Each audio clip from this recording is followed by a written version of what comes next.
بسم اللہ الرحمن الرحیم. میرا نام ہے محمد افتخار مسعود. آج میں بات کروں گا انیشیل تھیوریز اباؤٹ اکنامکس، یعنی اکنامکس کے انیشیل تھیوریز کیا ہیں، ان کو کن ایکسپرٹس نے پیش کیا اور ان ایکسپرٹس کے مطابق اکنامکس کے بیسک فیچرز یا پیرامیٹرز کیا ہیں. ان پہ آج ہم ایک ڈسکشن کریں گے. اب ہم دیکھتے ہیں کہ اس سبجیکٹ کی بنیاد یا شروعات کس طرح سے ہوئی. The word economics was derived from the Latin word oikonomos, which means the management of home affairs. تو لیٹن ورڈز تھے اوکیو اور نومس. اوکیو کا مطلب تھا گھر اور نومس کا مطلب تھا مینجمنٹ. سو یوں اس سبجیکٹ کا نام سٹارٹ ہوا اوکیو نومس، یعنی ایسا سبجیکٹ جو گھر کو چلانے کے معاملات کے اوپر رہنمائی فراہم کرے. اوکیو نومس اس کا نام رکھا گیا. اور later on an economic expert Mr. David Ricardo named it as political economy. بعد میں آنے والے ایک ماہر معاشیات نے، اکانومسٹ نے اس کا نام پولیٹیکل اکانومی رکھ دیا. اور پھر یہ کانسیپٹ وقت گزرنے کے ساتھ ساتھ دو سبجیکٹس میں ڈیوائیڈ ہو گیا. آج جس سبجیکٹ کو ہم پولیٹیکل سائنس اور اکنامکس کہتے ہیں، یہ بیسیکلی ڈیوڈ ریکارڈو کے مطابق پولیٹیکل اکانومی سے ہی ڈرائیو کیا گیا. یہ ایک دو سبجیکٹس ہیں جی. Then we study about the definition of economics made by different school of thoughts. Following are the three school of thoughts in economics. Those defined the economics as a subject. So تین قسم کے ہمارے پاس school of thoughts ہیں: classical, new classical and modern. تو سب سے پہلے یہاں یہ سمجھنا ضروری ہے کہ what is school of thought. School of thought basically ایک جیسی سوچ، ایک جیسے خیالات، ایک جیسے نظریات رکھنے والے لوگوں کے گروہ کو ایک اسکول آف تھاٹ بولتے ہیں. آسان لفظوں میں آپ کو سمجھانے کے لیے بات کی جا سکتی ہے کہ جیسے آپ کے دادا جان یا نانا جان جس ایج گروپ میں تھے، جس ٹائم پیریڈ میں وہ اپنے وقت میں اسکول کالج جاتے ہوں گے یا کہیں جاب کرتے ہوں گے یا کاروبار کرتے ہوں گے، تو اس دور کے لوگوں کا ایک مخصوص نظام زندگی تھا، طرز زندگی تھا، جس کے مطابق ان کے کچھ خاص فیشنز تھے، کچھ کھانے پینے کی مخصوص عادات تھیں، کچھ مخصوص رسم و رواج تھے، کچھ مخصوص مشاغل تھے. اسی طرح جب دور بدلا ہوگا اور اس دور کے لوگوں کے جو مشاغل تھے وہ مور اور لیس سب کے ملتے جلتے ایک جیسے ہی تھے. اس کے بعد جب دور بدلا ہوگا، آپ کے والد کا یا چچا کا دور آیا ہوگا، تو اس زمانے کے اندر پچھلے دور کی نسبت چیزیں تبدیل ہو گئی ہوں گی. Means of communication, means of transportation, مشاغل، کھانے پینے کی عادات، رسم و رواج، فیشن کچھ حد تک موڈیفائی ہو گئے ہوں گے، اور یوں ان کے جو طور طریقہ یا طرز زندگی ہے وہ اپنے والد سے یا آپ کے دادا کے دور سے مختلف ہو گیا ہوگا.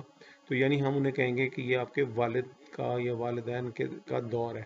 اس کے بعد ایک تیسرا دور آتا ہے جس کو ہم کہتے ہیں کہ جی آج کل کا دور ہے.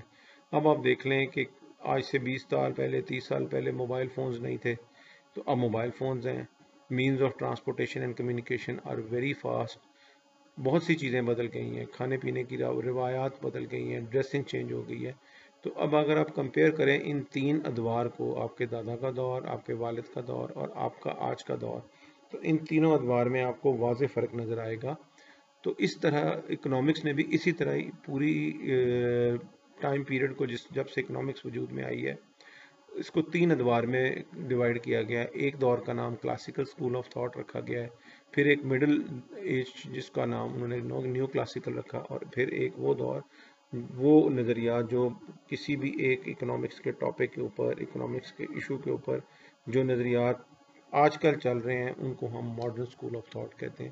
تو اکنامکس کے سبجیکٹ کے ہم اندر اس طرح سے پڑھیں گے کہ کسی ایک ایشو کے اوپر، کسی ایک اکنامک پرابلم کے اوپر یا اکنامک میٹر کے اوپر کلاسیکل اسکول آف تھاٹ نے کیا کہا، new classical school of thought نے کیا کہا، اور ماڈرن اسکول آف تھاٹ اس کو کس طرح لے کے چل رہا ہے. تو اس طرح سے کسی ایک ہی ایشو کے بارے میں ان تینوں ادوار کے لوگوں کے نظریات میں فرق ہوگا. تو یوں اکنامکس کے اندر 3 اسکول آف تھاٹس کی بنیاد پڑی، اور اس طرح سے ہم جو ہے وہ کسی بھی ایک ایشو کو یا میٹر کو ہم انڈر 3 ڈفرینٹ ایجز اس کو اسٹڈی کریں گے، اور ہم اس کو اس طرح سے اس کو ڈیوائڈ کریں گے. تو these are basically the division of the total era of economics since its inception till date. تو اس طرح سے پھر ہم اس طرح سے مختلف لوگوں کے، مختلف ایکسپرٹس کے نظریات کو اسٹڈی کریں گے۔ تو یہ جناب ہمارے پاس اس وقت پکچر نظر آ رہی ہے پروفیسر ایڈم سمتھ کی، جو کلاسیکل اسکول آف تھاٹ کے بانی تھے، اور انہوں نے اپنی کتاب ویلتھ آف نیشن کے اندر اکنامکس کو ڈیفائن کیا تھا۔ تو ہی از مسٹر پروفیسر ایڈم سمتھ۔ جیسا کہ پچھلی سلائیڈ میں ہم نے بات کی کہ پروفیسر ایڈم سمتھ جو ہیں وہ کلاسیکل اسکول آف تھاٹ کے پائنیئر تھے، بانی تھے۔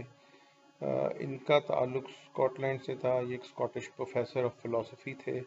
انہوں نے بڑی مشہور زمانہ ایک بک لکھی، an inquiry into the nature and causes of wealth of nation, یعنی کہ اقوام کی دولت میں، قوموں کی دولت کے اندر جو ہے وہ کیسے وہ دولت وجود میں آتی ہے، اس کی نیچر کیا ہوتی ہے، اس کی ریزنز کیا ہوتی ہیں۔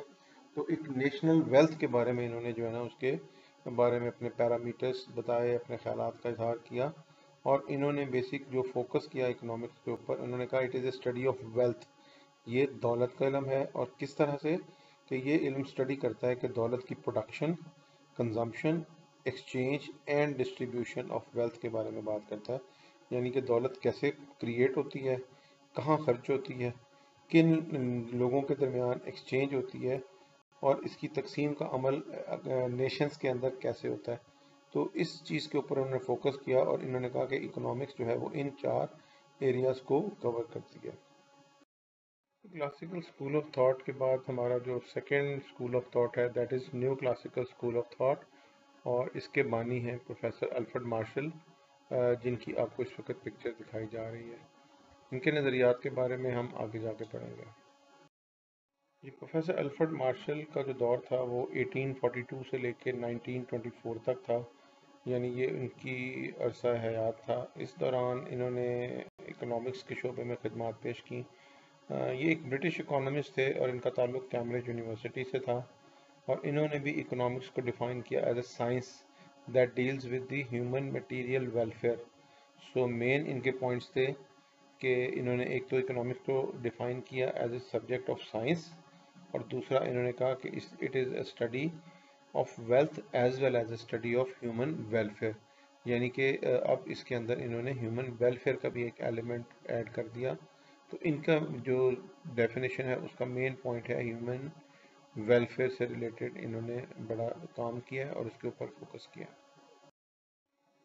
New classical school of thought کے بعد ہمارا آتا ہے ماڈرن اسکول آف تھاٹ۔ اس کے اندر جو اس کے بانی تھے وہ تھے پروفیسر رابنس، اور انہوں نے اپنی بڑی مشہور زمانہ کتاب تحریر کی، an essay on the nature and significance of economic sciences.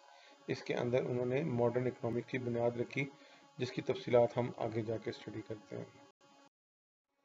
جیسے کہ ابھی ہم نے پچھلی سلائیڈ میں ذکر کیا تھا پروفیسر رابنس کا، تو جنہوں نے ماڈرن اسکول آف اکنامکس کی انہوں نے بنیاد رکھی، ان کا تعلق لندن اسکول آف اکنامکس سے تھا، اور انہوں نے اکنامکس کو ڈیفائن کیا as a science of choice and scarcity, یعنی انہوں نے بھی الفریڈ مارشل کی طرح اس کو ایک سائنس کا درجہ دیا ہے، اور ساتھ انہوں نے یہاں پر بتایا ہے کہ ہیومن وانٹس جو ہیں وہ انلمیٹڈ ہیں، اور جو ریسورسز ہیں وہ اسکیرس ہیں، اور human being has to make some choices, he has to make some priorities in order to fulfill his demands.